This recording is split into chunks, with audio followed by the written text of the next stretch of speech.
Milwaukee, Ryobi, Ridgid. 3 brands on the Home Depot tool aisle. 3 price tiers, 3 different customers, and 1 company that makes all of them. 2 of those 3 cannot be legally sold anywhere else in America. That company is not American either. It is worth $15.3 billion. It is listed in Hong Kong, and it has never disclosed what share of that money walks in through Home Depot's doors. Neither has Home Depot. The company is called Techtronic Industries.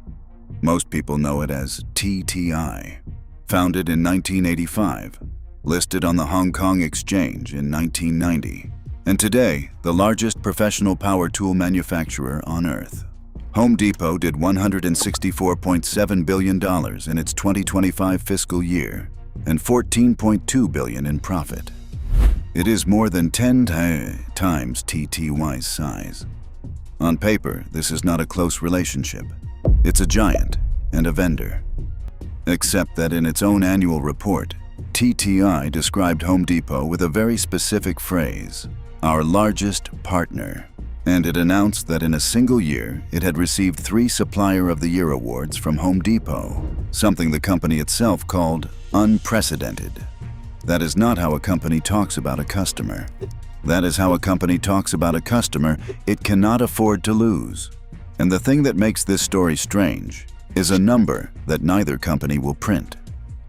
Start with how TTI got here, because it did not build these brands. It bought them. Milwaukee Tool was founded in Wisconsin in 1924. For most of a century, it was owned by other people. TTI acquired it in 2005 from a Swedish industrial group, and then spent 20 years turning it into the #1 professional power tool brand in the world. Last year, Milwaukee grew 8.1%, and stripping out a decision we'll come back to, the underlying business grew 10.3%. Ryobi is not owned by TTI at all. TTI licenses the name for power tools, and in the United States, Ryobi is sold exclusively at Home Depot. Ridgid power tools work the same way. License name TTI Manufacturing, Home Depot exclusive. So when you stand in that aisle, you are not looking at a competitive market. Lime green for the weekend homeowner, orange for the serious DIY customer, red for the contractor billing by the hour. 3 colors, 3 prices, 1 supplier, and 2 of the 3 cannot be bought anywhere else. That arrangement is worth understanding because it cuts both ways. An exclusive brand is the most valuable thing a retailer can hold. It means a customer who wants Ryobi has exactly one place to go, and while he's there, he buys lumber and paint and a garden hose. Exclusivity is not about the tool, it's about the trip. But an exclusive brand is also a brand with 1 buyer. Every unit TTI builds under those 2 names has precisely 1 customer in the United States, and that customer sets the order, the price, and the shelf position. Now, the number. In its financial disclosures, TTI acknowledges that at least 1 customer accounts for more than 10% of its total revenue. That's the reporting threshold. Above 10%, you have to say a customer exists. TTI does not say who it is. It doesn't have to. It's listed in Hong Kong, not New York, and the disclosure rules are different. Analysts who follow the company have identified that customer as Home Depot for years, and TTI has never disputed it.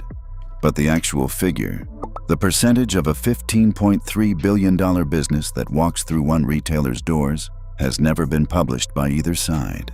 Here is where the story stops being about what TTI sells to Home Depot and starts being about what happened when TTI tried to sell somewhere else. In 2007, TTI bought a small California hand tool company called Hart, founded in 1983, originally a maker of framing hammers. For 12 years, not much happened with it. Then in 2019, Hart launched as Walmart's exclusive power tool brand. A 20-volt lithium platform built specifically for the price-sensitive customer of the largest retailer on Earth. This was the second channel. If you are a tool manufacturer whose fortunes are tied to one home improvement chain, a Walmart exclusive is the single most valuable thing you can build. It lasted 6 years. On December 11, 2025, TTY filed a voluntary announcement with the Hong Kong Stock Exchange. It was discontinuing the Hart business. $156 million of annual revenue walked away from. Chief Executive Stephen Richmond said the decision supported the company's medium-term profitability objectives. TTI said it would keep Hart in its family of brands, but gave no timeline, no replacement product, and no roadmap. Walmart, the largest retailer in the world, was left without an exclusive power tool brand. If you're finding this one interesting, subscribe, because these supply relationships shape what you can actually buy, and almost nobody explains them. Then came the tariffs, and they showed you who holds what. Through the second half of 2025, tariff costs hit a range of TTY products hard. TTI had two options: absorb the cost and protect the volume, or protect the margin and let the volume go. It suspended certain product sales and promotions outright. It let the sales go.